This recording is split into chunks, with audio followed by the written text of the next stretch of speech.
Here's an overcast day. Let's turn it into a rainy day. The first thing we need to do is to make some reflections of the buildings. This will give the sense of water on the road and on the pavement.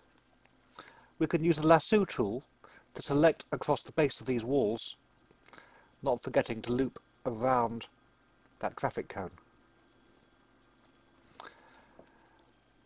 Let's now make a new layer from these buildings and flip it vertically. To make this fit into place, we need to move it down and then distort it using free transform. We can grab a side handle and hold Shift or Control to constrain this to a shearing motion as we pull it down. The problem here is that the buildings appear to be leaning back slightly, as do our reflections.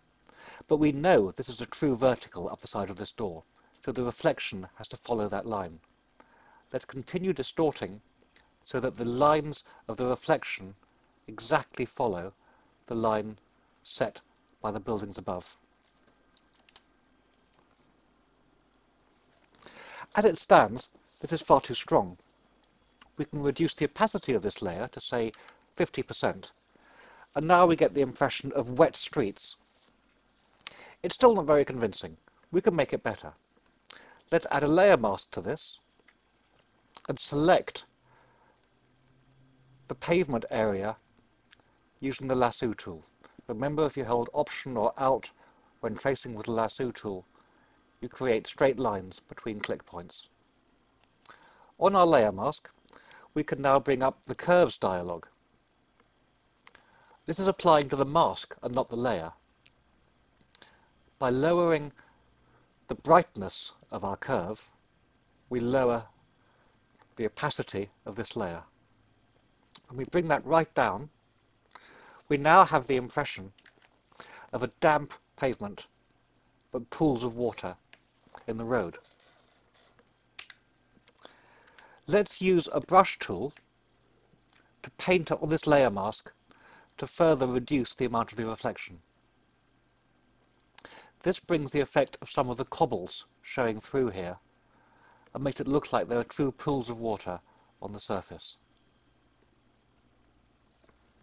It's close, but it's still too straight. So let's switch to the main layer and apply the Ocean Ripple filter.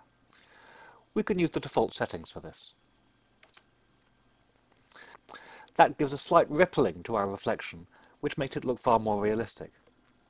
Now let's add some splashes to our puddles. With the elliptical marquee tool, make a selection that is how a circle would appear if it was seen at this perspective. Now let's use the zigzag filter to add some ripples here. We don't want too strong an effect. We can carry on making elliptical selections and pressing Command F or Control F to repeat the last filter.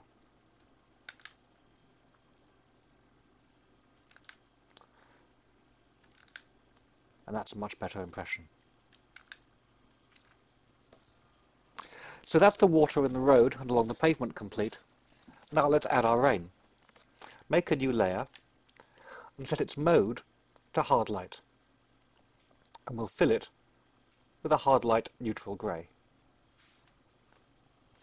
Let's now add some noise to this. Make it monochromatic, we don't want any colour in our rain. And now let's use the motion blur filter to make this noise look like driving rain coming down from above. Because this is a hard light layer, we don't see any of the grey in it. We only see the highlights and the shadows. We'll make another new layer, and this time we'll apply the clouds filter to it. There's the clouds filter in operation. It completely blanks out everything we could see underneath it. When we change the mode of this layer from normal to screen, we can see through to the buildings underneath. Now let's add a layer mask and use a large brush to paint out the effect of this mist towards the bottom.